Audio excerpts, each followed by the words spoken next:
La defensa es una manifestación de la soberanía de las naciones que no se cede ni se comparte. Simplemente se coordina y se colabora en esfuerzos defensivos para tener una defensa compartida. La industria de defensa tiene que generar consorcios transnacionales que permitan hacer acumulaciones de industria de varios países de la OTAN.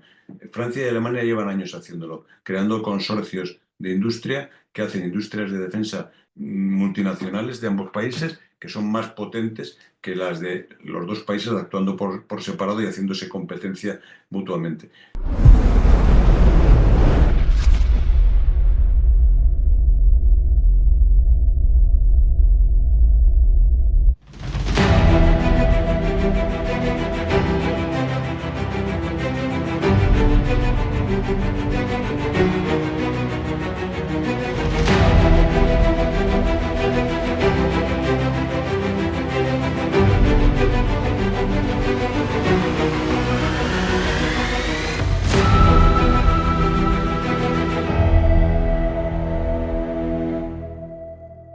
Buenos días, amigos y amigas de Diálogos en Libertad. Otra semana más estamos con vosotros pues, para tomar entre las riendas un tema de actualidad y un tema importante. Como todos sabéis, a lo largo de último mes estamos tocando muy de cerca todo lo que ha venido sucediendo en Estados Unidos y las consecuencias que ha tenido, tanto para Estados Unidos, Latinoamérica y Europa. Y Europa ha tenido muchísimo protagonismo esta última semana y particularmente el domingo pasado, porque la CDU con Friedrich Merz ha ganado las elecciones y eso va a dar importantes giros en muchas cosas en Europa, por ejemplo, en temas de defensa. Y para ello, pues traemos a uno de los mayores especialistas que puede tener en este momento España y el Congreso de los Diputados, porque tenemos con nosotros a Fernando Gutiérrez de Otazu, que además de ser portavoz de defensa, en su día fue comandante general de Melilla, con el grado o sea, con el grado general. Es un profundo conocedor de todos los aspectos de la defensa y además participa constantemente en reuniones de la Organización del Tratado del Atlántico Norte. Buenos días, Fernando. Hola, Eugenio, muy buenos días. Encantado de estar aquí. Gracias.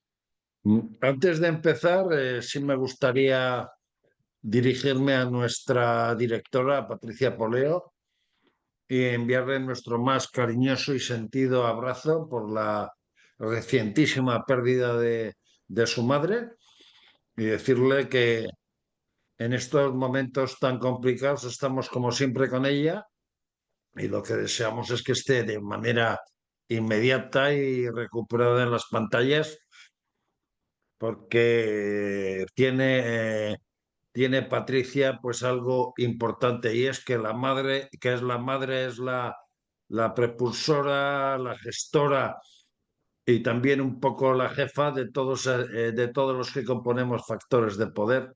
Y para nosotros, Patricia Poleo es mucho más que una compañera y mucho más que una directora, sino nuestra madre profesional, ¿por qué no decirlo así? Un beso enorme, Patricia. Eh, Fernando Gutiérrez Díaz Otazo, como decía, portavoz de defensa y una de las personas que más conoce la situación de la defensa tanto en España como en Europa.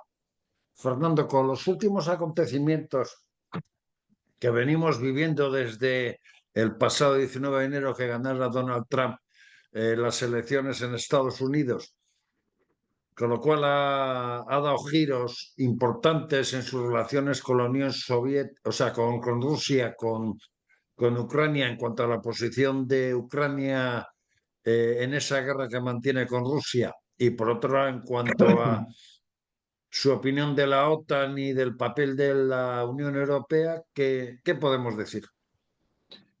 Bueno, buenos días y para empezar, decir que la demanda de Estados Unidos de mayor implicación de la Unión Europea, de los países de la Unión Europea pertenecientes a la OTAN en el esfuerzo de defensa colectivo no es una cosa nueva que ha traído Donald Trump, ni siquiera es una cosa de la anterior administración, ni de la anterior, ni de la anterior.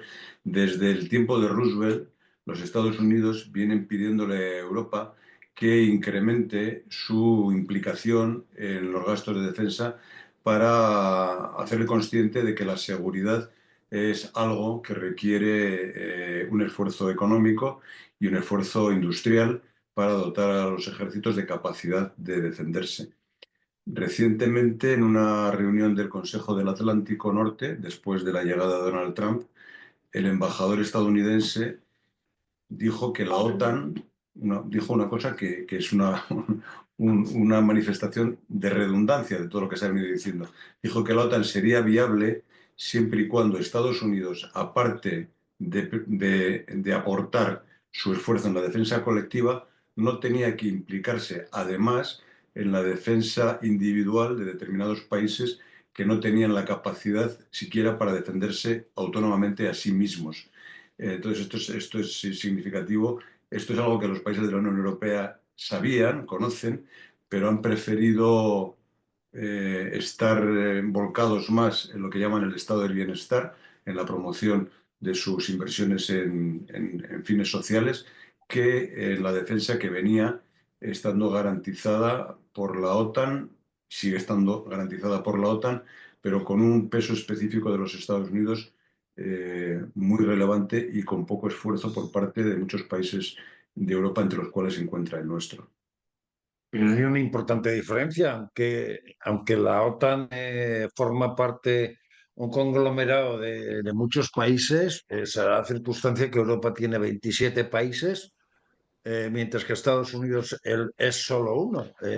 Las necesidades de esos 27 países a partir del Tratado de Maastricht que son importantes y vamos a decir que muchos de esos gastos en lo que Estados Unidos puede considerar que es estado de bienestar muchas veces es el ajuste poblacional, es decir, si países que han estado antes pertenecían al Pacto de Varsovia y de alguna manera pues estaban en la órbita de Rusia, ahora se tienen que ajustar un poco a los modelos europeos, pues hay que hacer inversiones que de otra manera no se podrían hacer, ¿no?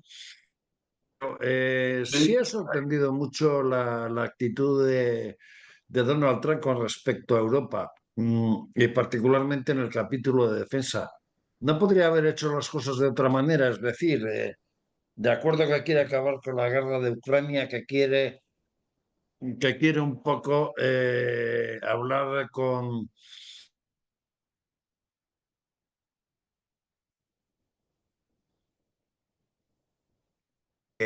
uno de los contendientes no tenga ni arte ni parte, no hay quien lo entienda, ¿no?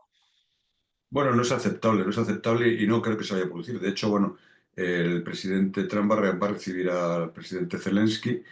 En principio, ¿no? El presidente Trump llegó imponiendo aranceles inmediatos a México y a Canadá, congelándolos poco después, adjudicando moratorias. En fin, él entra con mucha fuerza eh, y después va modulando su intervención.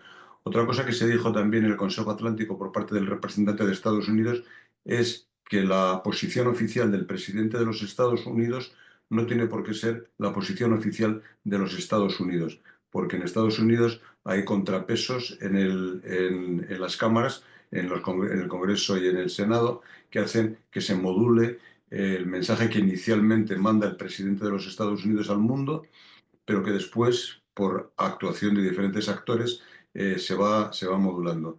La demanda de mayor esfuerzo de los países europeos en defensa, como he dicho, viene desde la época de Roosevelt, pero ya en el año 2014 los países de la OTAN, los 32 países de la OTAN, acordaron incrementar sus inversiones en defensa, su esfuerzo económico en defensa, económico e industrial en defensa, hasta un máximo del 2%. En ese camino se puso España en el año 14. Pero es algo que se ha dicho, pero no se cumple, porque España mismo en el 2020, en el 2025 que estamos, apenas invierte un 1,3 del Producto Interior Bruto. Correcto. El ejército no está modernizado en armamento y España sí está llevando a cabo misiones internacionales, pero desde el punto de vista incluso interno, pues no se está dedicando a hacer inversiones en defensa que le podrían venir de agresiones del exterior, por ejemplo, que podrían venir del sur de España, ¿no? Desde el sur, o sea, por debajo del sur de España. Sí. Desde esa perspectiva, ¿Europa se ha tomado en serio desde el 2014 hasta aquí la política de defensa o ha sido algo que se ha dicho para quedar bien y luego no cumplir? No, bueno, ha venido estirando. Desde el 2014 aquí hemos venido padeciendo la secuela de la crisis del 2008, que del 11 al 18 tuvo, o al 16 tuvo especial incidencia en la situación económica de todos los países del mundo y Europa ha postergado las inversiones en defensa como consecuencia de estas demandas iniciales. El, en la OTAN hay 32 países. España, en términos absolutos, es el décimo en inversión, pero en términos relativos con su Producto Interior Bruto es el último. Está en el 1,28%, está en el entorno de los 14.000 millones de euros, 15.000, y es el último en cuanto a Producto Interior Bruto. El presidente Sánchez, durante la cumbre de 2022 en Madrid, se comprometió a alcanzar ese 2% inicialmente comprometido en el 2014 para el 2024, en lugar de en el 2024, en el 2029. Ahora mismo todo eso está en proceso de revisión porque la presión imprimida por el presidente Trump en todo este proceso de incremento de presupuestos ha sido recibida seriamente por la Unión Europea, y la Unión Europea también está demandando a los países miembros el acometer ese esfuerzo en defensa. El presidente Sánchez Quizás trata de... no ha llegado el momento de decirle desde Europa a Trump que a pesar de que él ha invertido mucho como un país importante de la Unión, de la OTAN y demás, que Europa puede tener capacidad para defenderse a sí mismo. Y me refiero además con el acercamiento que se ha producido del Reino Unido a raíz de la entrada de Trump. El hecho de que haya dos países como son Francia y el Reino Unido con, vamos a decir, con armamento atómico da una cierta seguridad de defensa a Europa.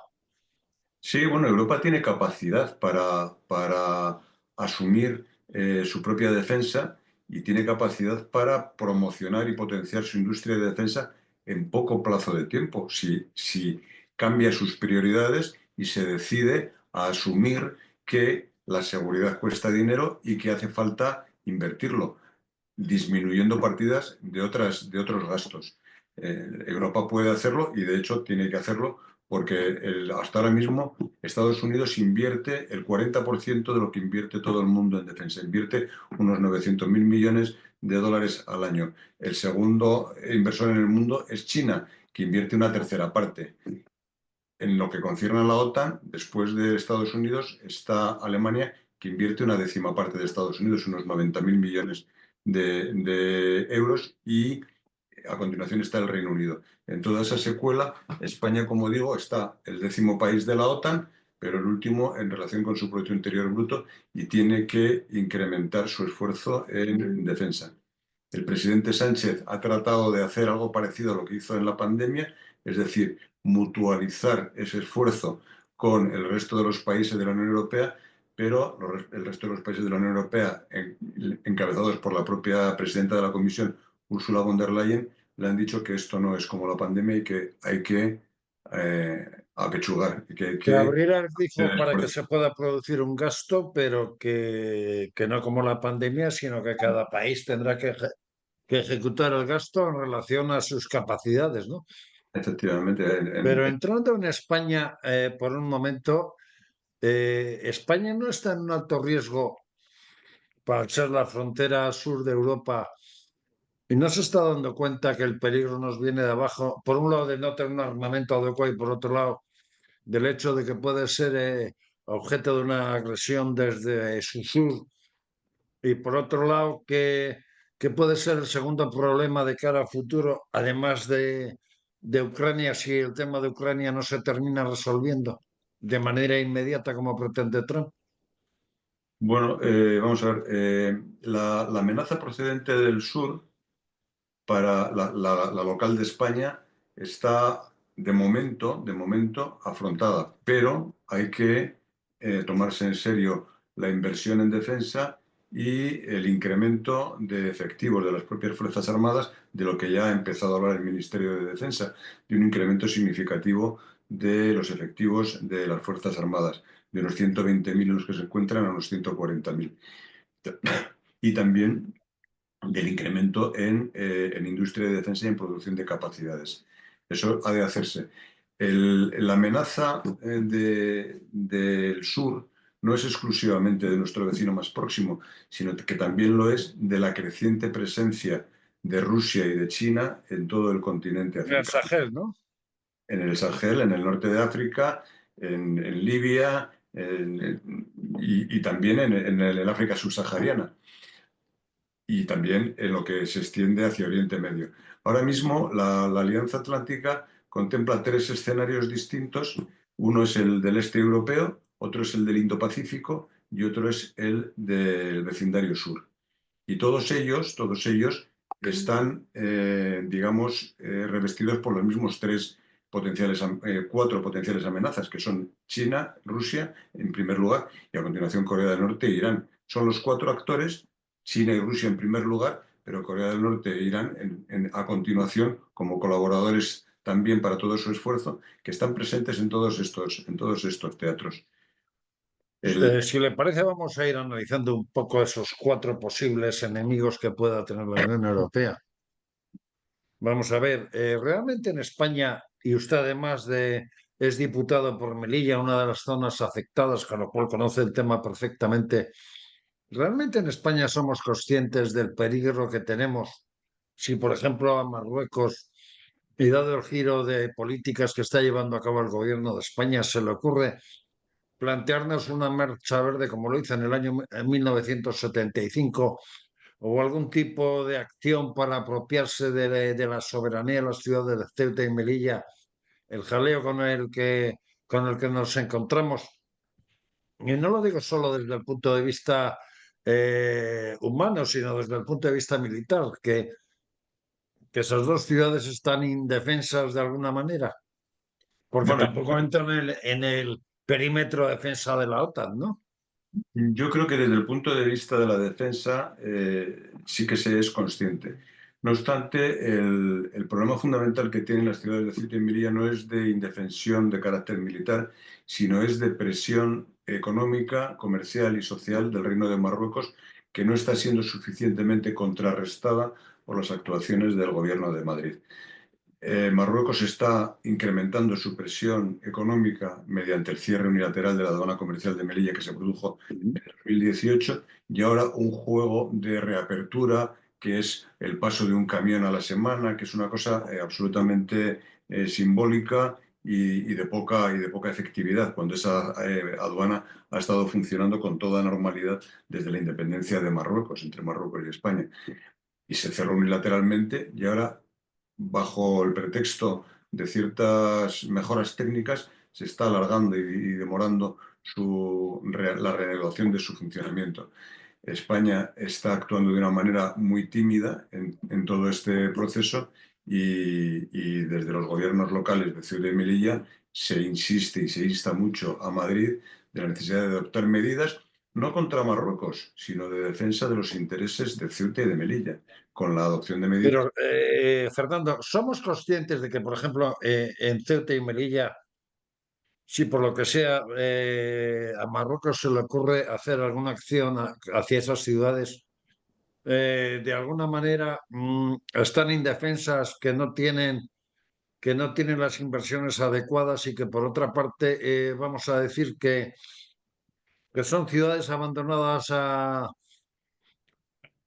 hecho de que Marruecos cuando le dé la gana nos haga una pifia? Bueno, ya se produjo en mayo del 21, como consecuencia de la escalada que hubo tras la recepción en España del líder del Polisario Brahim Ghali, que produjo la retirada de la embajadora de Marruecos de Madrid a Rabat y que tardó un año y medio en volver. Se produjo en mayo del 21 una entrada de 10.000 ciudadanos marroquíes franqueando la frontera de Ceuta, entrando en la ciudad y produciendo un colapso en la ciudad. Esa actuación por parte de Marruecos fue reprendida por parte de la Unión Europea. El Parlamento Europeo se pronunció en contra de Marruecos y le advirtió de la imposición de sanciones en caso de que utilizase la inmigración irregular como lo que se llama armamentización de los inmigrantes, es decir, utilizar a personas civiles como armas ofensivas contra un trozo de tierra de la Unión Europea. Porque si bien Ceuta y Melilla no forman parte del artículo 6 del Tratado de la Alianza Atlántica, sí que están incluidos en el territorio de la Unión Europea, sí que forman parte del espacio de la Unión Europea, que también tiene su artículo correspondiente en el Tratado de la Unión Europea, el artículo 42, de defensa recíproca de los países de la Unión Europea. Es decir, que frente a una eventual actuación militar, que es posible, el primer golpe siempre lo puede pegar el que por sorpresa actúa, pero después tiene que responder a cargos y responder a las actuaciones que ha llevado a cabo, si es que las llevase a cabo. Y en esa Pero situación, hay un problema, Fernando, y es el hecho de que al ser un socio estratégico de Estados Unidos, dada la personalidad del actual presidente norteamericano, imaginemos que se le ocurre ocupar Ceuta y Melilla, al ser un socio estratégico y como Trump no sabe ni dónde están, pues que diga, vale, pues venga, de acuerdo. bueno, Eso sí, puede ser un grave peligro para España, ¿no? nosotros también somos un socio estratégico de los Estados Unidos, mayor que Marruecos, de mayor relevancia para Estados Unidos que Marruecos. Nosotros tenemos las bases norteamericanas, no las tiene Marruecos, las tenemos en España. Estados Unidos no enviaría a sus soldados a vivir en Marruecos, y si lo está haciendo mientras están instalados en España, en Rota y Morón, y continuamos en esas circunstancias. Eh, Todo el mundo sabe dónde está Ceuta y Melilla. Ceuta y Melilla no son colonias, son territorio soberano español.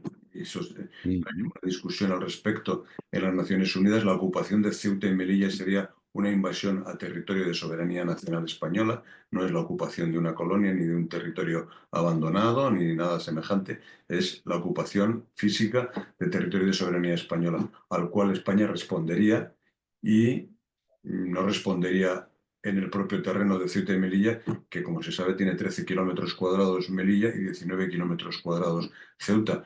Es un espacio de operaciones muy limitado, y las operaciones se extenderían a otras zonas del continente africano y del continente europeo. Bien, como segundo aspecto, otra de las circunstancias está en Ucrania, Mm. un país que el pasado 24 de febrero se han cumplido 3 años que lleva en guerra con Rusia, que además ha sufrido la pérdida de 5 millones de familias que han tenido que salir del país para sobrevivir.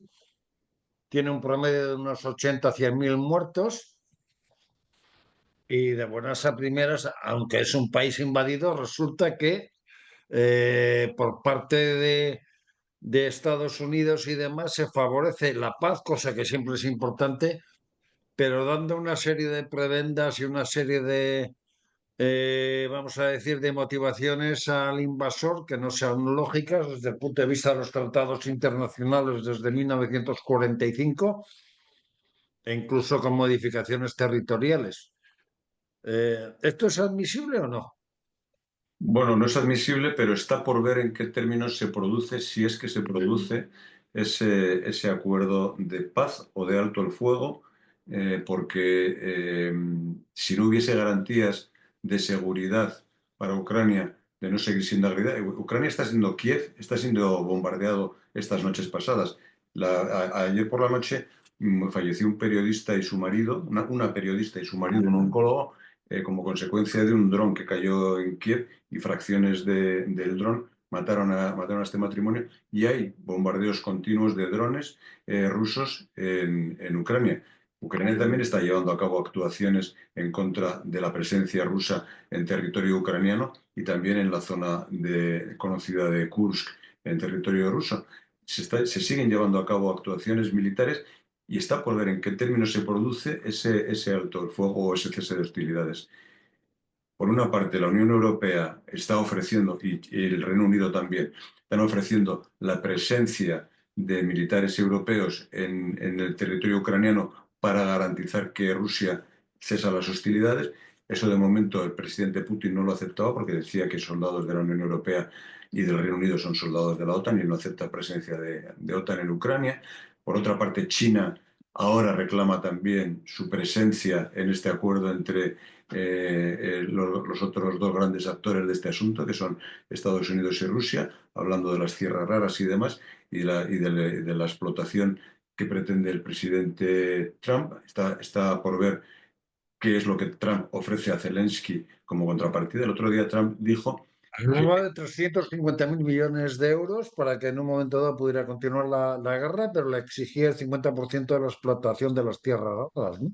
sí, pero la oferta económica él decía que era en contraprestación por lo que hasta el momento le había entregado Estados Unidos, que el presidente Trump decía que Estados Unidos lo había entregado sin necesidad de reembolso, a diferencia, decía, de lo que había hecho la Unión Europea, lo cual es falso. La Unión Europea ha invertido la misma proporción de esfuerzo económico y de material que el que ha proporcionado Estados Unidos. Lo que no ha proporcionado la Unión Europea es el apoyo en operaciones de inteligencia, Militares. satélites, comunicaciones que le ha proporcionado Estados Unidos, pero la Unión Europea ha hecho igualmente un esfuerzo económico importante en favor de Ucrania y sigue queriendo hacerlo y sigue queriendo imponer sanciones al régimen de Putin para que interrumpa sus hostilidades contra Ucrania. Es decir, está por ver todavía en qué términos se va a plantear esa finalización de las hostilidades, porque cerrarlo en falso significaría tener un conflicto congelado que estaría Que recurrentemente, volvería a estallar en cualquier momento, ¿no? ¿no? Y no pararía, La ¿eh? Unión Europea ha sido ninguneada por Trump en un principio para supuestamente formar parte de esa mesa de negociaciones para acabar la guerra, pero de alguna manera el hecho del nuevo rumbo que va a coger Alemania, el hecho de que el canciller es de un planteamiento político ideológico bastante distinto a lo que hasta la fecha lo pudo ser el socialista Scholz o la canciller Angela Merkel. mm, Puede ser el parapeto que necesita Europa para que se le respete, no se le desprecie y de alguna forma decir, oye, Ucrania está cerca nuestro y nosotros tenemos que estar ahí por cuestiones económicas, por cuestiones de nuestra propia defensa y porque en sí mismo Ucrania es Europa, ¿no? Bueno, y porque aparte de Ucrania, si la resolución de este conflicto resulta favorable para Putin, las repúblicas bálticas están Moldavia y en la lista de Finlandia y espera. todos estos tendrían riesgo grave, sí. Estonia, yo el otro día estuve con un parlamentario estonio en Bruselas y me informó de que en Estonia se está preparando el terreno para defenderse, es decir, se están haciendo trincheras en los bosques al este del país para defenderse en caso de que haya una actuación por parte de Rusia. Con Finlandia pasa lo mismo porque la OTAN puede reaccionar, pero el primer golpe, las naciones que están en el borde se lo llevarían. Nosotros tenemos presencia de soldados españoles en Letonia y también la tenemos en Eslovaquia, también tenemos participación en la Policía Aérea del Báltico. Nosotros tenemos presencia, y en Rumanía también tenemos presencia militar en los países del este de Europa y serían parte de ese primer mecanismo de recepción de un primer golpe en caso de que Rusia se viese vencedora de este conflicto con Ucrania. Polonia también En está en el la lista de caso de que espera. se necesitara mandar tropas a Ucrania, tenemos tropas que podrían ser absolutamente elitistas y de primera calidad dentro de lo que puede ser esa fuerza de contención que necesitaría Ucrania, ¿no? Bueno, la fuerza esa que se enviaría sería sobre la base de un acuerdo de paz que ambas partes aceptasen, Ucrania y Rusia, y que se contemplase como una fuerza que garantizase la seguridad de Ucrania frente a un eventual cambio de opinión de Rusia. Pero tendría que contar con la aprobación de Rusia. No se llevaría a cabo sin la aprobación de Rusia. Mm. Entonces, es una fuerza de interposición con aceptación de las partes. Ucrania El para hecho de que Merz seguridad. sea el nuevo canciller de Alemania, lo cual va a tener una importante influencia dentro de lo que es la Unión Europea, y particularmente su capacidad de liderazgo. pero luego ese acercamiento que se está produciendo entre Francia, Reino Unido y el propio Metz como tres ejes de, vamos a decir, de una nación que está por construir, en la cual, de la que forman parte otros 26 estados. eh, Se puede decir que Metz puede ser el elemento que sea el revulsivo para que se respete a Europa, para la vez que Europa tenga un liderazgo y por otra parte para que Europa empiece a caminar en temas tan importantes como esa unión política y de una vez esa necesidad de crear, vamos a decir, un ejército europeo o crear una política de defensa unitaria desde el punto, o sea, una política unitaria de defensa o incluso un organismo tipo OTAN solo europeo. Bueno, de momento no está contemplado esto. De momento la Unión Europea como conjunto de países soberanos y como actor político, toda ella está contemplando la adopción de medidas para contrarrestar, por una parte, las amenazas arancelarias del presidente Trump sobre los productos procedentes de la Unión Europea. Especialmente afecta a Alemania porque uno de los primeros productos a los que quiere imponer esos aranceles son los vehículos que en Europa se producen mayoritariamente, son de producción alemana, ¿no? Pero toda la Unión Europea, con alguna excepción, porque hay algún país que se sitúa dentro de la Unión Europea en la órbita de apoyo al presidente Putin y a las actuaciones del presidente Trump, siempre que beneficien a Putin, pues a lo mejor hay alguna falta de consenso entre los países europeos, pero el grueso de la Unión Europea con el liderazgo de la presidenta de la Comisión, está trabajando en esa dinámica, primero de protección arancelaria mediante imposición de aranceles a productos norteamericanos que entran en el mercado europeo, guerra de aranceles que no conviene a nadie, ni a la Unión Europea, pero tampoco a los Estados Unidos, para hacer reflexionar al presidente Trump.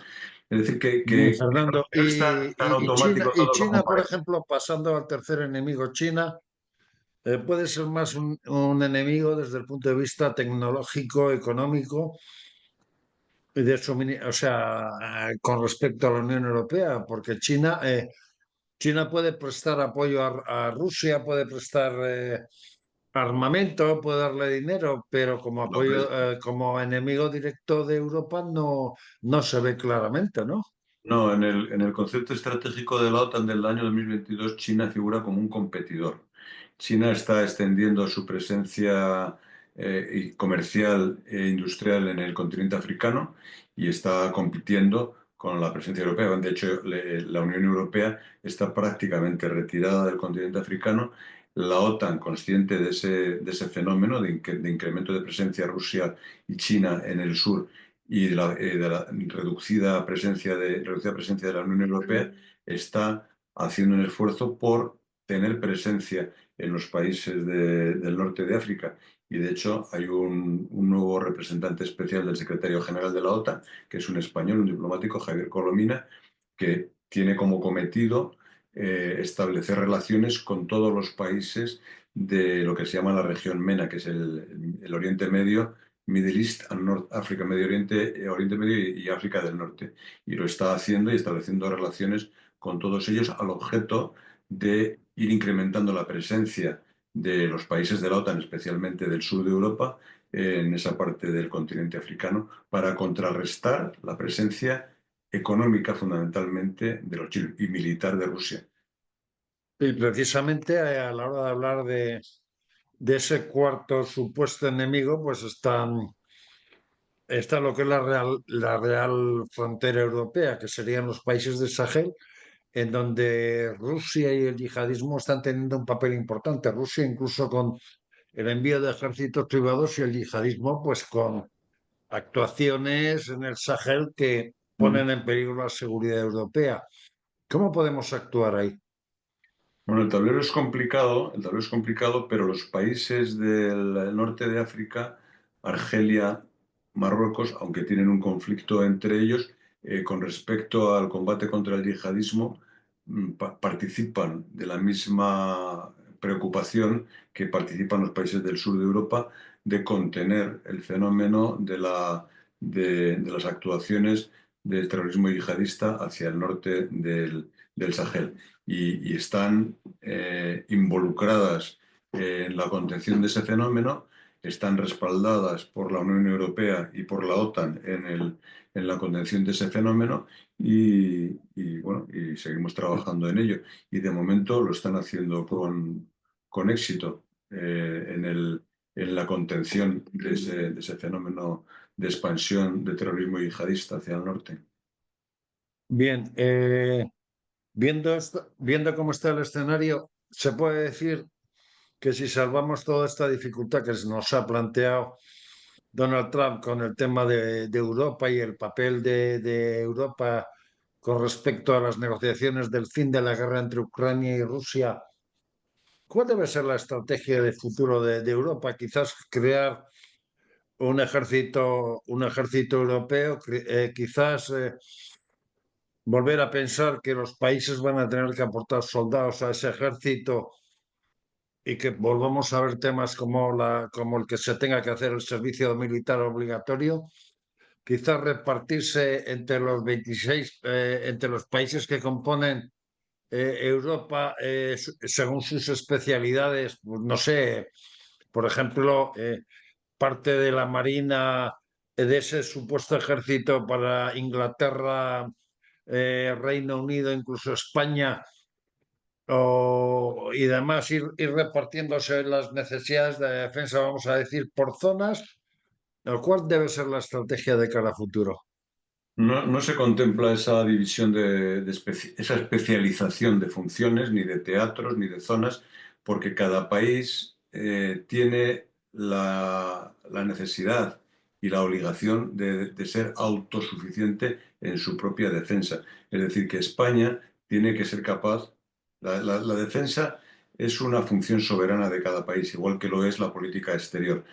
Entonces, no hay, aunque la Unión Europea tiene un esfuerzo de política de seguridad y defensa compartido, todas las naciones tienen Ministerio de Asuntos Exteriores, cuerpo diplomático y acción exterior que se compatibiliza con la de la Unión Europea. Pero todos los países que son soberanos, la Unión Europea es una unión de países soberanos que no renuncian a su soberanía, aunque comparten administrativamente decisiones de carácter legal y administrativo.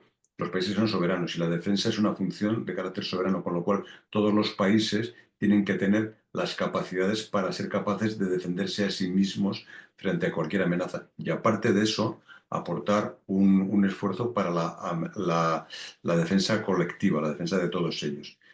Por Entonces, cierto, no se contempla lo del ejército europeo, es una cosa que no se ha contemplado. Hace poco, en otra reunión, un representante esloveno decía que él ya había tenido una experiencia en el ejército yugoslavo y que no quería volver a tener esa experiencia, que él quería tener unas fuerzas armadas eslovenas solventes y capaces de defenderse a sí mismas, a su país, por ejemplo, ¿no? bien, hablando un poco de esto, vamos a ver.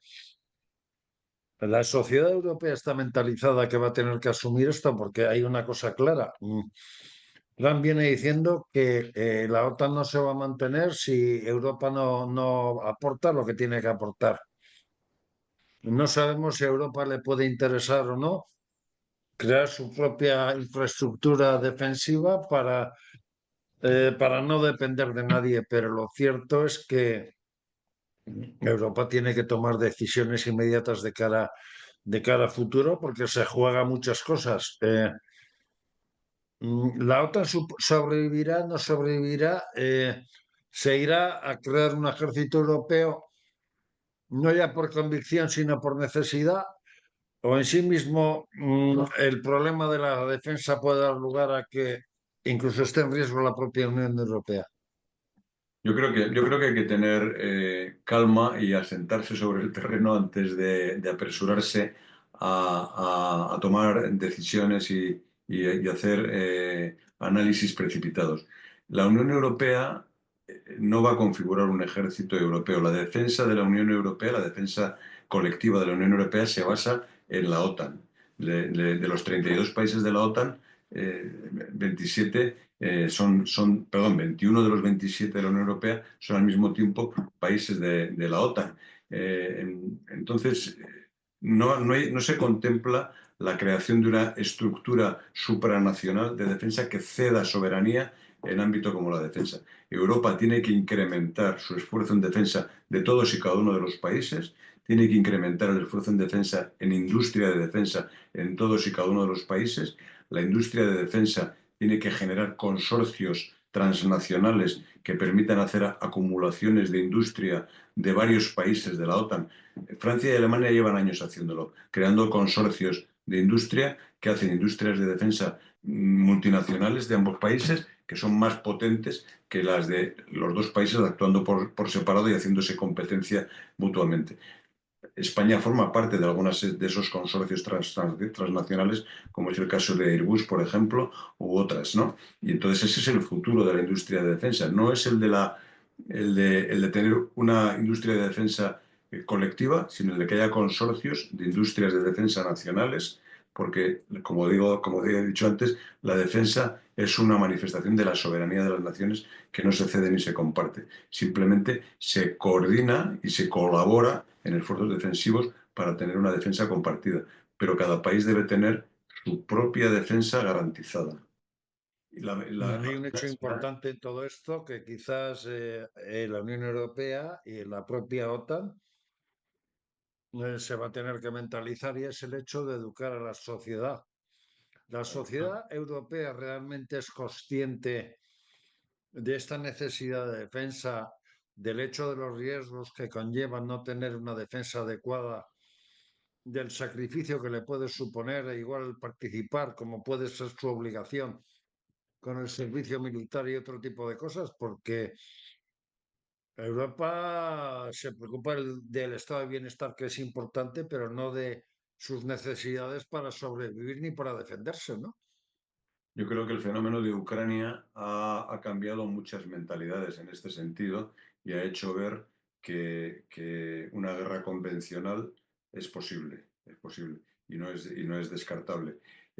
Hoy los países bálticos lo ven con más proximidad de lo que lo veían hace 3 años. Polonia lo ve con más proximidad de lo que lo veía hace 3 años y todos los demás, en mayor o menor medida, dada nuestra proximidad o lejanía al frente, lo vamos viendo cada vez como más necesario. En nuestro caso, lo vemos más con relación a otras amenazas procedentes de otros frentes, pero lo vamos viendo también como necesario. Que hay voces que se alzan diciendo que ese no es el modelo de desarrollo de la Unión Europea y todas esas cosas, las hay, pero se enfrentan a la dura realidad que el mal existe, la codicia existe, la voluntad de imponer criterios propios por encima del orden internacional basado en reglas existe. No hay que olvidar que Rusia lo que ha hecho ha sido fundamentalmente vulnerar una frontera internacional e invadir un país soberano. Ahora parece que se nos olvida porque todo el mundo tiende a buscar excusas de que si la OTAN ha penetrado, ha progresado demasiado hacia el este, que a Rusia se la está atosigando, todo lo que se quiera argumentar, pero el hecho real es que se ha producido una vulneración del derecho internacional, una invasión de un país soberano por parte de las Fuerzas Armadas del país vecino, que son las de la Federación Rusa.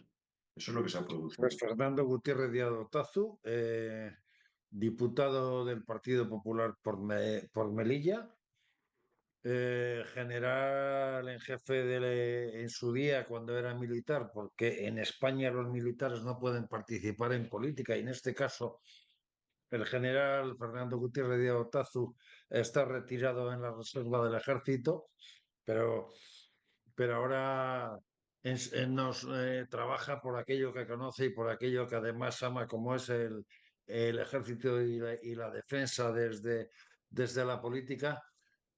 Mi general, ha sido un placer tenerle en Diálogos en Libertad por su calidad profesional, por su categoría intelectual y también, ¿por qué no decir la puñeta? Porque es tan bilbaíno como el que suscribe, ¿no? Encantado. Gracias por todo y hasta una próxima ocasión que hablaremos pronto porque tengo la sensación de que va a haber novedades importantes de aquí al verano en política de defensa y las abordaremos o sea, sin esperar a que pasen acontecimientos graves, ¿no? Encantado, Eugenio. Ha sido un auténtico placer y un saludo muy afectuoso para ti y para todos los telespectadores de Encuentros en Libertad. Muchas gracias, ¿eh? Un placer. Gracias, hasta luego. Hasta pronto. Un abrazo fuerte.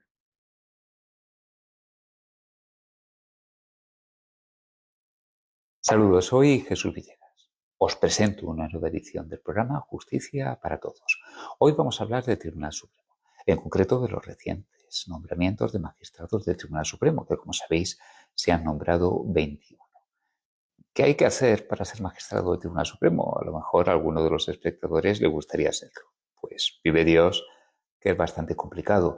Se requieren muchos años de experiencia en la carrera judicial, un currículum impresionante. Bueno, yo no voy a entrar en los detalles, pero sí me voy a fijar en una cosa, en que los magistrados del Tribunal Supremo son escogidos por el Consejo General del Poder Judicial. Y el Consejo General del Poder Judicial es el máximo órgano de gobierno de la justicia española. Este Consejo General del Poder Judicial es elegido en su totalidad por los políticos. ¿Por qué lo escogen las cámaras parlamentarias? Bueno, las cámaras parlamentarias es un decir. En realidad, las camarillas de los partidos políticos.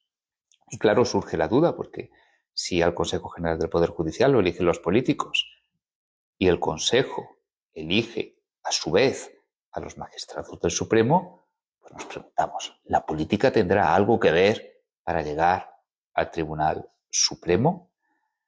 Esta pregunta es muy difícil de responder si buscamos pruebas evidentes, pero puede haber indicios. Pensemos en una cosa. Los magistrados españoles no podemos pertenecer ni a partidos políticos ni a sindicatos, pero sí que es verdad que podemos afiliarnos a unas asociaciones de jueces. De estas asociaciones de jueces, hay dos de las que se dice, tal vez de manera injusta, que están próximas a la política, están ideologizadas, o más ideologizadas que otras, al menos.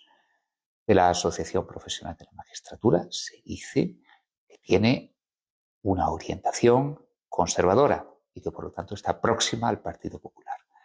Y de Jueces para la Democracia, que su sentido, su espíritu es progresista y que por lo tanto está vinculada al Partido Socialista Obrero Español o incluso a otras formaciones de izquierda más radicales. ¿Esto es cierto o no es cierto? Bueno, el caso es que eso es lo que dice la prensa y yo os insto a que la consultéis y veréis que la mayoría de los periodistas, por lo menos, lo tienen claro. Si analizamos los resultados de los nombramientos, de los recientes nombramientos, aparecen unos datos preocupantes. ¿Por qué? Porque la gran mayoría de los puestos del Tribunal Supremo se han repartido entre afiliados de una de estas dos asociaciones, supuestamente más ideologizadas. Es muy significativo que la Asociación Jueces para la Democracia se haya llevado más que la Asociación Francisco de Vitoria. ¿Esta Asociación Francisco de Vitoria qué es? Pues es otra asociación judicial, pero con la peculiaridad de que no se la puede adscribir con facilidad ni a la derecha ni a la izquierda. Es una asociación que intenta mantener un perfil político neutral. Y curiosamente, con muchos más afiliados que Jueces para la Democracia, se ha llevado menos puestos. Fijaos, y si hablamos de otra asociación judicial, Foro Judicial Independiente, es que no se ha llevado nada. Esta asociación Foro Judicial, pues es otro tanto de lo mismo. Cuida muchísimo su neutralidad para que no la vinculen a ningún sector ideológico o político. Qué curioso que la mayor parte de los cargos hayan ido a parar a las asociaciones supuestamente más ideologizadas. Bueno, y esto ya por no hablar de los que no están afiliados. Casi la mitad de la carrera, que también les ha tocado muy poquito. En definitiva, a los que no pertenecen a estas dos asociaciones, o le ha correspondido muy poco, o las migajas. ¿Cómo interpretar estos resultados. Ojo, que son datos objetivos. No lo digo porque yo haya tenido un sueño profético ni porque se me haya aparecido Dios y me haya dado una revelación. No, no, es que son números, es aritmética. Eso está ahí. ¿Cómo puede interpretarse? Pues puede interpretarse como que la pertenencia a una de estas asociaciones judiciales es una especie de marcaje, de etiqueta que tienen los partidos políticos para saber a quién tienen que escoger, no se vayan a equivocar. Bien, pero más allá de la interpretación de resultados, vamos a los principios. ¿La ideología debe influir o no debe influir para llegar al Tribunal Supremo? Esa es la pregunta. Eso es lo que hay que responder. Eso es lo que tenemos que tener la valentía de contestar. Yo lo tengo clarísimo. La ideología no debería tener absolutamente ninguna influencia. Hay que elegir solamente basándose en el mérito y en la capacidad. Hay que escoger a los más íntegros, a los mejores, no a los que tengan la toga teñida de rojo o de azul. ¿Vosotros qué pensáis? Yo una vez le pregunté a una vocal del consejo que si la ideología influía. ¿Y qué me dijo? Pues no me dijo nada, se fue por las ramas. Bueno, si no tenemos principios, la verdad es que no tenemos nada. Muchísimas gracias y hasta la próxima. Gracias.